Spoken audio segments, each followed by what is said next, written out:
Hi, and welcome to SteemNomadic Episode 1. I'm Starr O'Hara. My Steemit handle is Leslie Starr O'Hara. And this is my guest, Kenny Palurintano. Did I say Palurintano right? Palurintano. I'm sorry. Kenny Palurintano.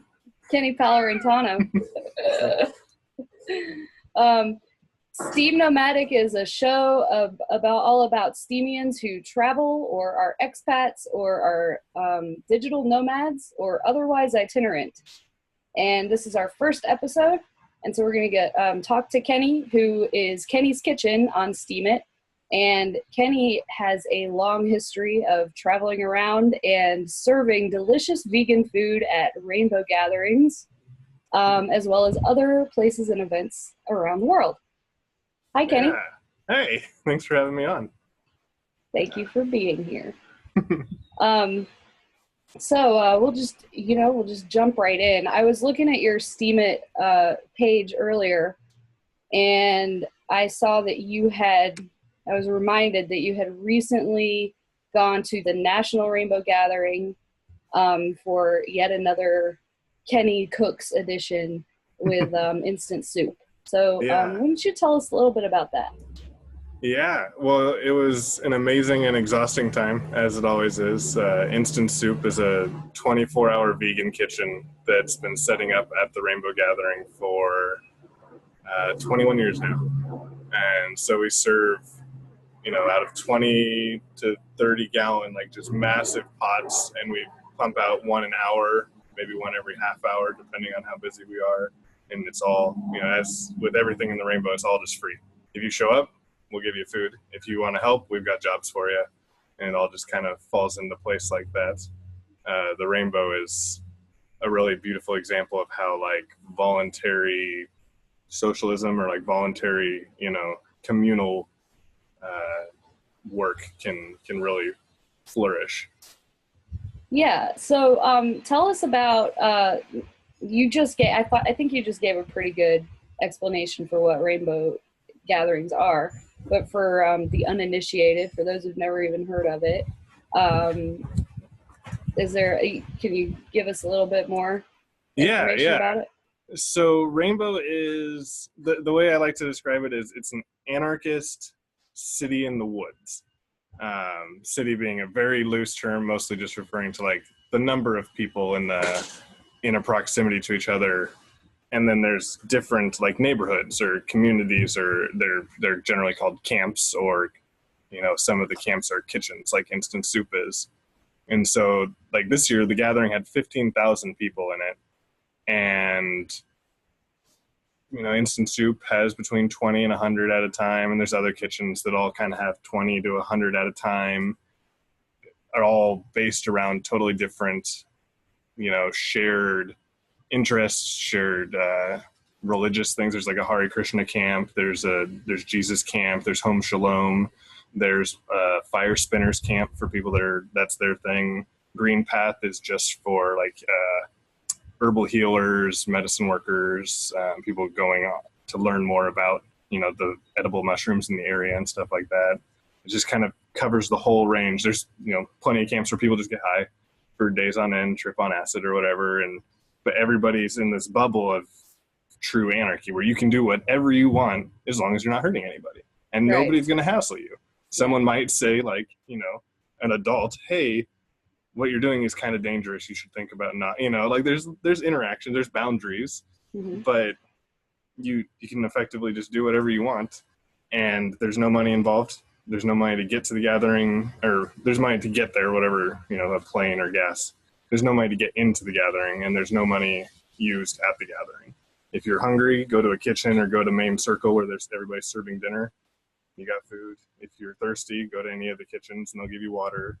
If you need a tent, walk around asking for a tent and somebody's going to end up giving you one.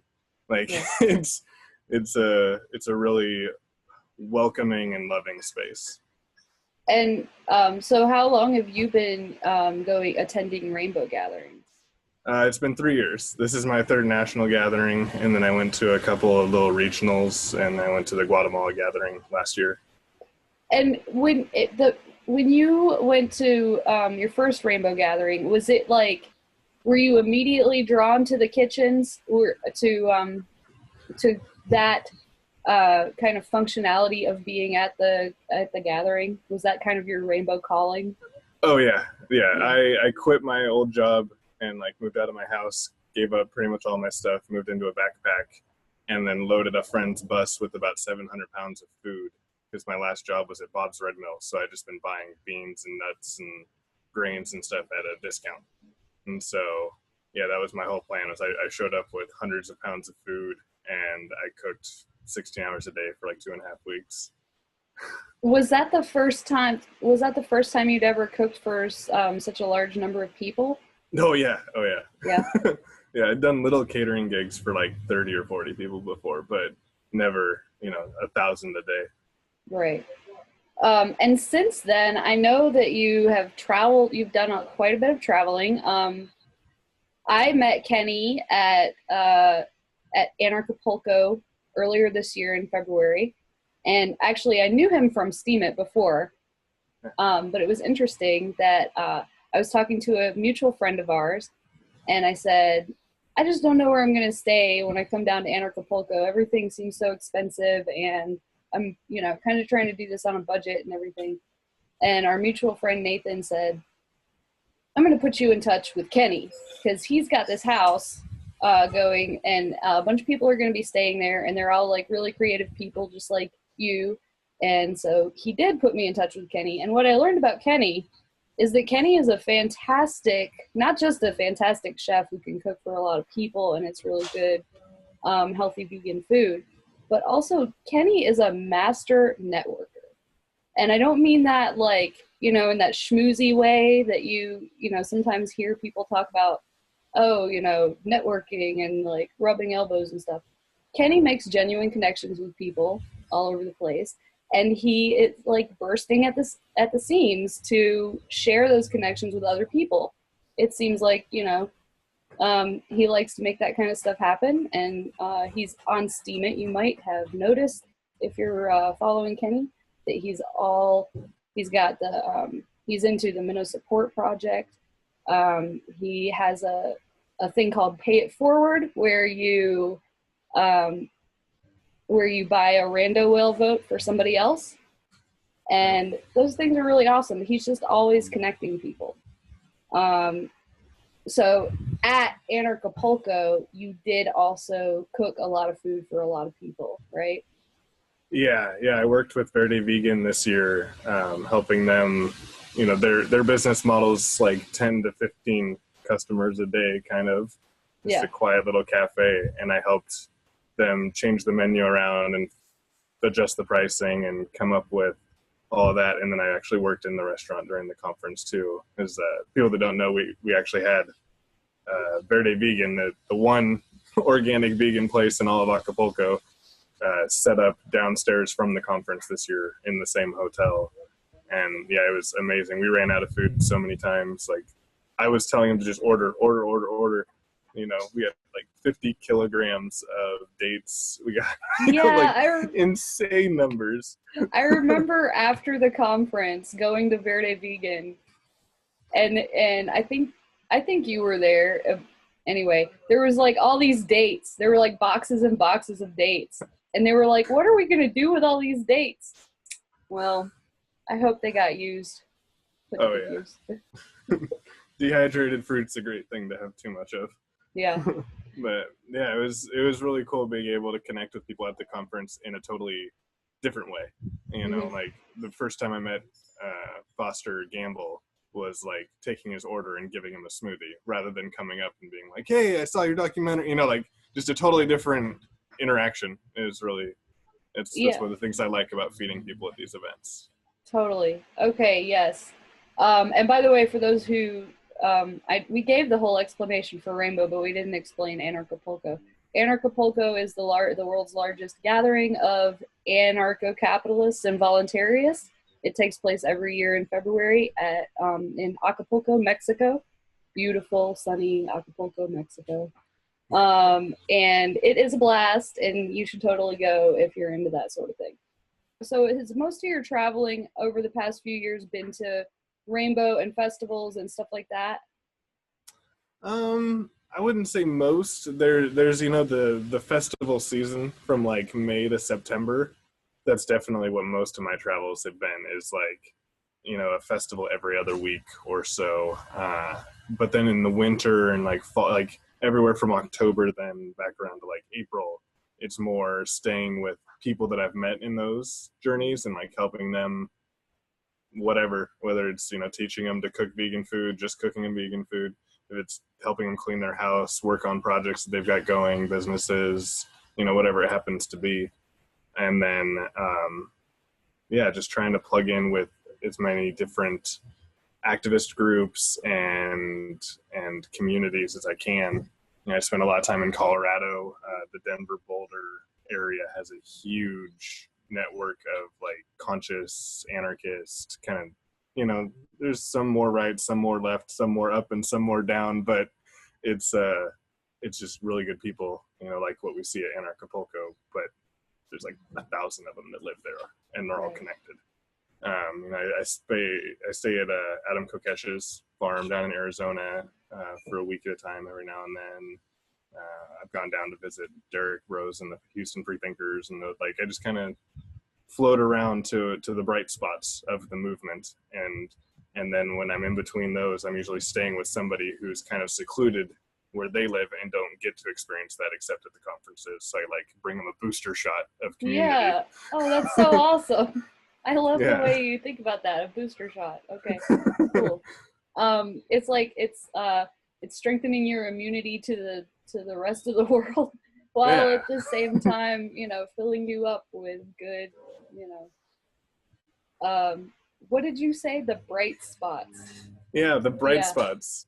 I kind of, I have this visualization of the planet and all these, there's Ashland, Oregon, there's Asheville, North Carolina, there's New Hampshire. Where I live. Okay. Right? There's, Anarchapulco, Acapulco, there's Puerto Vallarta's kind of starting to grow now. A couple spots in Guatemala have it. There's these places where like intentional communities and permaculture farms and just like really potent community growth is happening, and they're all over the place. A lot of people don't know about too many of them, because if you aren't going down that particular rabbit hole, you're not going to find out. But once you start looking into it, there's spots like this with 100 or 1,000 or 2,000 people who are really working to make the world better in their daily lives all over the planet now. Yeah. And I think it's just growing, rapidly. Yeah. So so you basically you don't really have a home base. You still are living out of your backpack. Your backpack is your home, right? Yeah. Okay, and you do a lot of hitchhiking. Is that still correct? I wouldn't say I do a lot. It's always there as an option, but I tend to check like Facebook ride shares and Craigslist ride shares first, because then one, you don't have to stand outside to get it to happen, and two, there's another buffer in terms of like who you get a ride from. Right. And I've gotten rides in all those ways. And Craigslist, I've met some just totally random people and have great conversation for 6 hours. And Facebook, I've met some people that are like good friends now. And then same thing with hitchhiking. It's just usually involves a lot of walking, because I'm not gonna like stand in one place. I'm just gonna start walking with my thumb out. So. Yeah. So you're making progress even if you're not getting a ride, right? Yeah. And then I'm open to like, I'll take a bus or the train or a plane if it's pretty cheap and I'm in a hurry. But the idea is just that I don't really want to use resources that aren't already being used. So if the car is already going that way, I'll jump in it. If the bus is already going that way, I'll jump on it. Mm-hmm. But otherwise, I'd rather just walk until there is something already heading that way. Right. So is it safe to say that you just like, when you're hitchhiking and you keep walking, even if you're not getting a ride, because you want to make progress, even if you're not getting a ride. So would that be a good analogy for like the way you live your life? I thought that was cool. And it occurred to me that you since you don't have a home base, it seems like you're moving around a lot, and And so, you know, tell me about what draws you to that kind of lifestyle.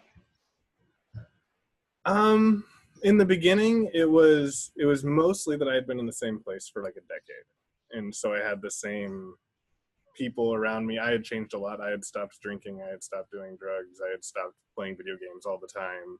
But most of the people I knew were still people from when that was my life, and I had done a lot of changing over the past couple of years, and I felt that I needed to like break out of where I was. I needed to go somewhere where people didn't know me and didn't have these expectations of me to really step into the new version of me I'd created.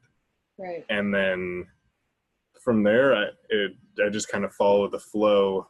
You know, sometimes I'm in a place for a few months. You know, like I was in Acapulco for 3 months this year, but I just haven't found my long-term vision is like being on land somewhere in a fully self-sustaining thing. Like that's, I really want to step away from Babylon completely and only interact with it, you know, when I choose to, instead of it being part of my everyday life. Right. And I just haven't found a place where that's been the one. You know, I've stayed on some permaculture farms and I've stayed in communities, but none of them have been like the perfect fit for me. Yeah. And since there's so much work for me to do, so many people to connect with, so many people to feed, so many people to share my healing and my travels with, you know, there's no reason to stop moving, really. Yeah. My next thing in October from October until February, when I go to Acapulco, I'm gonna be at a temple yoga center sort of work exchange thing for like 3 months, and just like very structured mindfulness practices all day, being of service as I always am, but like in a more structured way. Cool. That's been I'm really good at surrendering to the flow, but like almost too much to that end of the spectrum now, where like having any sort of rigid pattern has become anathema to me. Yeah. So I want to you know, find balance there. Okay. Interesting. So, are you in Colorado right now? I'm in Oregon right now. Oregon. Did you already say that? You might have said that. No. Yeah, I got done at the Rainbow Gathering and came back to Portland for a little while. Okay. And I know that you mentioned earlier that that sometimes, you know, when it's not festival season or whatever, you'll stay with people and exchange some kind of service with them for being able to crash at their house, or, you know, stuff like that. So so is it safe to say that that's kind of, you know, your way of sustaining yourself and your journey in the world? Yeah, I pretty much have just lived on that service, and just knowing that there's always going to be enough. Like, I'm good knowing that it's taken care of, and then just doing what I do, and it all falls into place. Yeah. You know, along the way. And then Steam It became a big thing. You know, the first year I was traveling, I had maybe $600 pass through my hands, and then since I got on Steam It, you know, I've pulled like $5,000 or $6,000 out of Steam It. Right. You know. Is Steam It not the coolest? Oh man, Steam It's the coolest, especially for people who either don't have a home base or don't want a home base, right? Yeah. Because you can always post up in a coffee shop or some new friend living room or whatever, and create content, right? Yeah. And I have found that it's all about, like, you know, what you're really good at, which is networking and relationships with people. To like really be successful on Steam It. Yeah. It's an amazing thing. Like just the inspiration that it gives for me was the big thing. Is like I've written more in the year that I've been on Steam It than in the rest of my life. Like, because it just comes in huge bursts, and it, you know, there's no excuse not to do it, because it's like, well, if you go write that article, then you'll get some money too. Like, right. It's definitely a motivating factor. You know, I'm actually on a laptop that I just bought with money from Steam It. Awesome. Yeah. Congratulations. Thanks. I remember the first purchase I made with my Steam It money back in I think it was October or November of last year, I bought a set of new tires for my car. Nice. And it was so awesome. I was like, I did this by writing. I wrote these tires into existence. That's great. And normally, for me, I've never had a lot of cash. I've never been, wealthy. As an adult, I was raised middle class, but as an adult, it's always been kind of a hand to mouth situation. And tires were like this annual expense that kind of popped up on me, and I'm like, where am I going to come up with $400 or whatever it is for freaking tires? So I always end up buying used ones, and then they just like wear out in 3 months, and then I'd have to come up with the money again. So that was so huge for me, that first Steemit purchase. That's awesome. So I think we're coming up on our time here, but I want to ask you where you said you're going to the meditation, or Yeah, I'm going to be doing some mindfulness live-in residency stuff for a while. Yeah, right now I'm trying to decide if I'm going to go to Jackalope Fest down in Arizona. It's next week, and I don't know. I'm on the fence about it. And then August, I'm just hanging out. In September, there's a whole bunch of stuff out in the middle of the country. Colorado, New Mexico, South Dakota. There's like the Unify Fest, the Black Hills Unity concert. And I'm running the kitchen for both of those. And then the Nexus Decentralized Conference in Aspen, which is a big crypto thing I just found out about. Derek and Adam and a bunch of people are going to be there. And then Colorado for a little while there. Yeah. Awesome. Sounds like you have an exciting, adventurous, and mindful, service-filled few months coming up. Yeah, I'm excited. Yeah, it's kind of shifting how I've been doing it a little bit, trying out a new flow. So awesome. I'm really excited. Awesome. And you are going to be at Anarchapulco next year, right? Oh yeah. I'm going to get either the same house, because I already talked to them and they said they were down for that, or a bigger house if I could find something. Can we just? I mean, I know we're running up on our 30 minutes or whatever, but I have to tell everybody that the house that we stayed at in Acapulco was like this 80s drug dealer mansion, and it was so freaking cool. It had like burnt orange everything on the walls, and like all the decor was like this burnt orange, like real 70s colors, right? And then, a huge pool outside, and like with a big statue of the Virgin Mary looking over it. And it was an awesome place to stay. Yeah. And Kenny, you made that happen because you're an awesome networker, and I know you had help. But yeah, you're really cool. The Anarchapulco is a huge level up for me every year. Like every year I come out of that trip just like a whole nother tier of activist, of human, like in those whole new Kenny opportunities. Yeah. Awesome. Okay, well, thank you for joining me on SteemNomadic and being my first guest, Kenny Palurintano. Damn it. Palurintano. Thank you so much for being here. Thank you. And totally everybody go check out Kenny and follow him on Steemit. It's Kenny's Kitchen. Yeah. Thank you. Bye.